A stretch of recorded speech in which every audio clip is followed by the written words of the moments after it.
আমি আজকে যে রেসিপিটা শেয়ার করব তা কখনো আপনারা কোনো দিনও খান নাই। পৃথিবীর সবচাইতে মজার এবং সুস্বাদু একটা খাবার রান্না করতেছি, কাঁচা কাঁঠাল। এই কাঁঠাল খেতে এত মজা আগে জানতাম না, তাই দ্বিতীয়বারের মতো আবার রান্না করে খেলাম। এখানে দেখেন আমি অনেক পরিমাণে রান্না করেছি, আর এই একটা পাতিল আমি পুরো মানুষকে দিয়েই খাবো, তাই বেশি করে রান্না করেছি। আর পুরো ভিডিওটা দেখবেন, সাথে থাকবেন কিভাবে কি করলাম। আসসালামু আলাইকুম, হ্যালো এভরিয়ান, সবাই কেমন আছেন, কি অবস্থায় আছেন? তো দেখেন, কাঁঠাল কাটার জন্য অনেকে তেল মেখে নেয়, আমি কিন্তু তেল না মেখে পলিথিন 2 হাতে পেঁচিয়ে তারপরে কিন্তু কাঁঠাল কাটবো, যার কারণে কষ্ট লাগবে না আর কোনো হাতও নষ্ট হবে না। তো এভাবে আমি একটা কাঁঠাল, পুরো কাঁঠালটাই কেটে নিলাম সুন্দরভাবে। কাঁঠাল অনেকে কোষটা নয় শুধু, আর আঁশটা ফেলে দেয়, আমি কিন্তু শুধু ছোলাটা ফেলে দিয়েছি আর পুরোটাই নিচে। দেখেন এখানে অনেকগুলো কাঁঠাল হয়েছে কাটার পরে আর কি।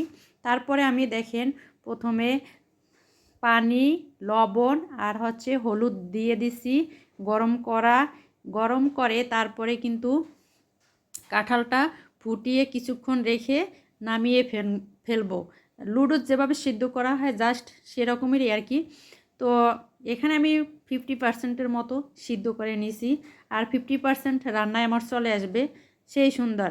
তো এভাবে রান্না করে খাবেন, তাহলে অনেক মজা পাবেন। আর আমি এখানে 2 ধরনের উপাদান দিয়ে রান্না করাইতেছি। 3 ধরনের শুটকি আছে এখানে, লটকা, ছুরি, আর একটা বাঁশপাতা, আর মুরগির মাংস। তো অনেকে এক পদ দিয়ে রান্না করে, তো আমি এর আগেও আরও এভাবে রান্না করেছি, সাথে চিংড়ি মাছ দিয়েছিলাম, সেটা আরও বেশি মজা হয়েছিল। তাই এবার চিংড়ি মাছ নাই, তাই শুধু এই 2 ধরনের উপাদান দিয়ে রান্না করতেছি। তো প্রথমে এখানে আমি শুটকিগুলো কেটে পরিষ্কার করে নিয়েছি, তারপরে একটু ভেজে গরম পানিতে কিন্তু ভিজিয়ে রাখবো আধা ঘন্টার মতো, তারপরে সুন্দর করে পরিষ্কার হয়ে যাবে এবং ভালোভাবে ধুয়ে নিতে হবে। এরপর আমি একটা বড় কড়াইতে নিয়েছি, তারপরে দিয়ে দিচ্ছি সরিষার তেল, পেঁয়াজ গরম করে অনেকগুলো পেঁয়াজ দিয়ে দিছি তেলে। আর বিশেষ করে এখানে কিন্তু সরিষার তেলটা দিলে অনেক ভালো হয় খেতে, কিন্তু খুব মজা হবে যেহেতু কাঁঠাল। আর সব কিছুই আপনার পরিমাণ মতো মশলাপাতি দিলে রান্নার কিন্তু সেই স্বাদ আসে।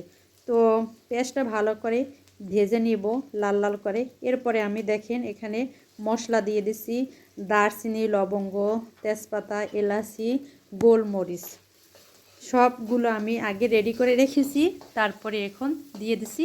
তো ভালোভাবে একটু ভেজে নিতে হবে, মশলাটার ঘ্রাণ বের হতে হবে। তো দেখেন মশলাটা কিন্তু ভাজা অলরেডি হয়েই গেছে, লাল লাল হয়ে গেছে। এরপর আমি দিয়ে দেব মাংস, ধুয়ে রাখা মাংস। তো মাংস এখানে প্রায় হাফ কেজির উপরে মাংস আছে, যেহেতু আমার কাঁঠালের পরিমাণ বেশি, একটা কাঁঠাল আর অনেকগুলো কিন্তু হয়েছে, 2 ঝাঁপির মতো হয়েছে, তাই একটু সব কিছু বেশি বেশি দিতে হবে। আর এভাবে রান্না করবেন বাসায়, তাহলে খেতে অনেক মজা পাবেন কিন্তু। আর মানুষের পরিমাণ কম হলে অল্প রান্না করলেই হবে। তো আমি এখানে বেশি রান্না করতেছি। তো দেখেন তেলের মধ্যে, মশলার মধ্যে আমি কিন্তু মুরগির মাংসটা খুব সুন্দর করে ভেজে ভালোভাবে তারপরে নিব। এই যে দেখেন খুব সুন্দর করে কিন্তু ভাজা হয়ে গেছে। এর আগে কিন্তু আমি আবার উল্টিয়ে দিয়েছি। এরপর দিয়ে দিচ্ছি হলুদ, মরিচ, তারপরে আদা রসুন বাটা, সব কিছুই দিয়ে দেব। মুরগি রান্না করতে যা লাগে আমি এখানে সব কিছু ব্যবহার করতেছি। তারপরে চাট মশলা করে রেখেছি, সব ধরনের মশলা, সেটাও দিয়ে দিচ্ছি। তো অনেকটা সেন্ট বের হয়েছে কিন্তু মুরগি ভাজার সাথে সাথে। তো এরপর দেখেন আমি একটু ঢাকনা দিয়ে আবার ভালো করে কষিয়ে নেব। এরপর বলতে পারেন আমি শুটকি কখন দেব। এরপর দেখেন আমি ঢাকনা দিয়ে ভালো করে সুন্দর করে কিন্তু মুরগির মাংসটা কষিয়ে নিচ্ছি, সব মশলা যাতে ভিতরে ঢোকে, এজন্য আর কি।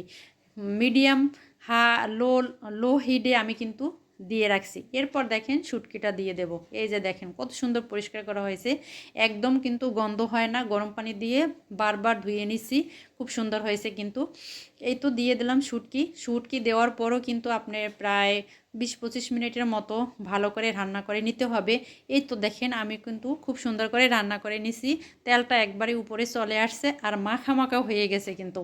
এরপরে আমি দিয়ে দেব আমার কাঙ্ক্ষিত কাঁঠাল, কাঁচা কাঁঠাল। আসলে এখন কিন্তু সিজন চলতে আছে, পাকা কাঁঠাল অনেকে পছন্দ করে, আর কাঁচা কাঁঠাল কিন্তু এভাবে রান্না করে খেতে পারেন। আবার অনেকে বড়া আকারে রান্না করে কাবাব করে খায়, সেটাও কিন্তু খাওয়া যায়। তো আমি প্রথমে এভাবে রান্না করতেছি। তো দেখেন সবগুলো কাঁঠাল আমি দিয়ে দিয়েছি, সিদ্ধ করে রাখা কাঁঠাল। তো এরপরে নেড়ে চেড়ে ভালোভাবে গায়ে গায়ে মিশিয়ে নিতে হবে।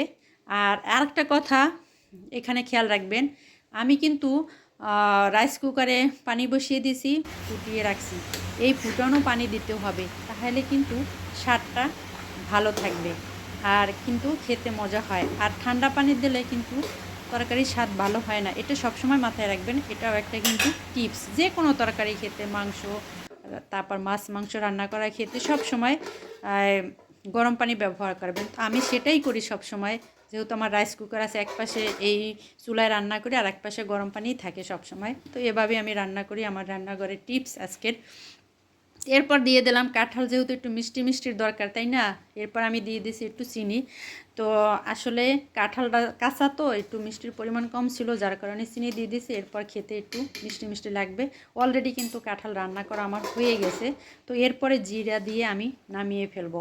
তো আমি এভাবেই কাঁঠালটা অনেক রান্না করেছি, আর যাদেরকে দিয়েছি তারা তো খেয়ে সেই প্রশংসা করেছে আমার, বলছে যে এভাবে আর তারা কোনো দিনও খায় নাই, অনেক ভালো হয়েছে। আমিও শুনে খুব খুশি হলাম, যাক আমার কাঁঠাল রান্না করাটা সার্থক হয়েছে। তো এরপর দেখেন আমি কালা জিরার গুঁড়া দিয়ে দিচ্ছি আরও ভালো সেন্ট আসার জন্য। তো ভিডিওটা যদি ভালো লাগে প্লিজ লাইক কমেন্ট শেয়ার দিতে ভুলবেন না। আসসালামু আলাইকুম।